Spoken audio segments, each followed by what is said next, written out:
लो out घटनाक्रम को लेके आज 11वां दिन है और 2 दिन भूख हड़ताल को हो गए हैं। कल शाम को लोड के पूर्व विधायक कृष्णाराम जी बिश्नोई के साथ यहाँ पर कल जब धरने पे बैठे थे 30+ लोग यहाँ पर भूख हड़ताल के साथ थे। आज ये आंकड़ा है काफ़ी बढ़ गए हैं, लेकिन प्रकाश जी छंगानी हैं जो यहाँ फलोदी से कांग्रेस प्रत्याशी रहे हैं। तो प्रकाश जी से जानने का प्रयास करते हैं कि इस घटनाक्रम को लेके आज ये पहली बार यहाँ पर 11 दिनों के बाद में पहुँचे हैं। प्रकाश जी, इस घटनाक्रम को लेके आप लोगों का क्या कहना है? देखिए, मेरी चिंता ये है कि हमारे इस पूरे क्षेत्र में हम लोग ढाणियों में बहुत बिखरे हुए रहते हैं। सुरक्षा हमारे यहाँ पर है नहीं। हम लोग सामाजिक सुरक्षा के अंतर्गत यहाँ पर हमारा जीवन यापन चलता है। ये जो घटना है वो हमको ये बहुत ज़्यादा डरावनी परिस्थिति देती है। भवरी देवी जी बिश्नोई के हत्याकांड के बाद 11 दिन निकल गए और पुलिस प्रशासन अब तक किसी भी क्लू पर नहीं पहुँच पाया। मुझे जो दूसरा कारण लगता है वो ये कि उन्होंने प्रशासन ने लिखित आश्वासन दिया। उस लिखित आश्वासन में कलेक्टर और एसपी दोनों सम्मिलित थे और उस दिन की जो वीडियो है वो ये कह रही है कि 99% जो है वो हमारा इन्वेस्टिगेशन पूर्ण हो गया है। 99% जिसके इन्वेस्टिगेशन पूर्ण हो और उसके में भी अपराधी तक पहुँचे नहीं और हमारे समाज के उन लोगों को आज भी 55 लोगों को भूख हड़ताल पर बैठना पड़े, तो ये इससे ज़्यादा संवेदनहीन न तो सरकार हो सकती है, नहीं हमारा स्थानीय प्रशासन हो सकता है, और नहीं मुझे लगता है कि ये कलेक्टर और एसपी दोनों ही इस बात के लिए इनकम्पिटेंट हैं और इनके खिलाफ में लीगल एक्शन लिया जाना चाहिए। जिस हिसाब से अब आप बोल रहे हैं कि हम गांव और ढाणियों में रहते हैं, लेकिन बहुत बार ऐसा देखा गया है कि अपराधी भी उसी आसपास के क्षेत्र से निकल जाते हैं। इसकी क्या वजह है? अपराधियों के बीच में भय नहीं है? कानून, प्रशासन और सरकारें, चाहे पूर्ववर्ती सरकारें रही हो चाहे ये रही हो, अपराध कभी भी एक दिन में जन्मता नहीं। अपराधियों के हौसले तभी बुलंद होते हैं जब लगातार जो है उनके खिलाफ या उनके ऊपर किसी प्रकार का सख्त एक्शन नहीं होता। मैं किसी एक सरकार के ऊपर इंडिकेशन करने की बजाय आज राजस्थान के अंदर बढ़ता अपराध किस प्रकार की न्याय व्यवस्था की मांग करता है? देखिए, एक तो जो लंबित केसेस हैं जहाँ पर बहुत डिलेड जस्टिस मिल रही हो, उसमें इस तरह की जो प्रवृत्ति है वो बढ़ती है। डर ख़त्म होता है। अपराधी जो है वो बहुत बेट रोक टोक खूब घूमता है और वर्किंग होती है। हमारा सामाजिक ताना बाना इस तरह का था कि पड़ोसी अगर जो दूसरी जाति का है, दूसरे धर्म का है, तो भी वो पड़ोसी अपना पड़ोस का नहीं, अपने खुद के सगा बन करके अपना धर्म निभाया करता था और अपनी सारी जिम्मेदारी निभाता था।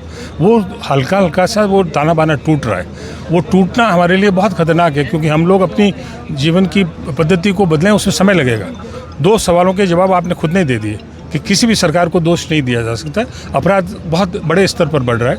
इसमें पॉसिबल है कि ये जो बाहर से दूर से जो संचालन शुरू हुआ, गाड़ियाँ शुरू हुई, अपराधियों का आना जाना शुरू हुआ, और ये पुलिस की कंट्रोल जो होनी चाहिए, जिस पे बहुत ज़्यादा चौकसी होनी चाहिए। हर थाने में हमको ये शिकायत मिलती है जब भी मॉनिटरिंग करते हैं, तो नफरी नहीं है, तो पुलिस का स्टाफ नहीं है, सुरक्षा नहीं है, लाइन में आदमी आपके पास में है नहीं।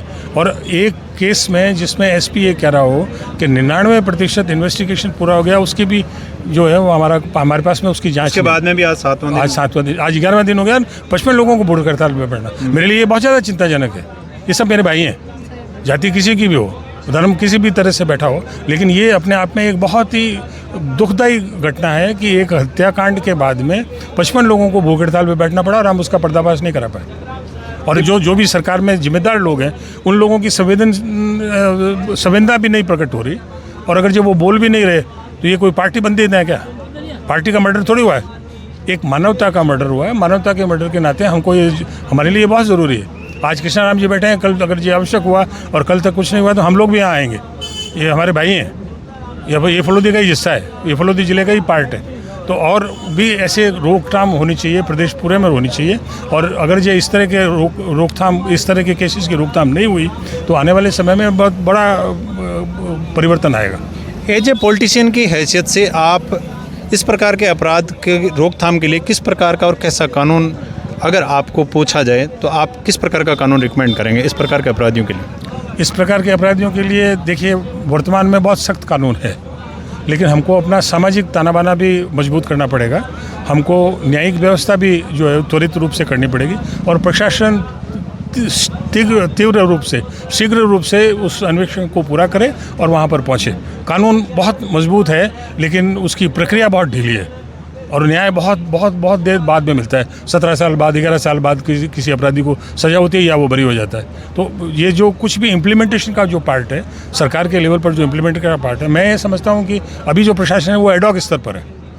एक अप्रासंगिक बात इस प्रसंग में ये कहूँगा कि पानी की व्यवस्था है, हर घर नल हर घर जल कह दिया, लेकिन सोर्स कहाँ है? नल में पानी दे रहे हो क्या?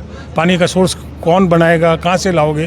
तो करीब करीब इसी तरह के कारणों को लेकर के ये अपराध के साथ में भी इसी तरह से काम चल रहा है, और ये अपराध के साथ में इस तरह का काम लंबे समय तक चलेगा नहीं, और इसके लिए जनता को जागरूक होना पड़ेगा। इस प्रकार के खोखले वादे चाहे राजनीतिक मंचों पे हो या प्रशासनिक मंचों पे और प्रशासनिक जिम्मेदार लोगों के द्वारा ज़्यादा लंबे समय तक नहीं चलेंगे।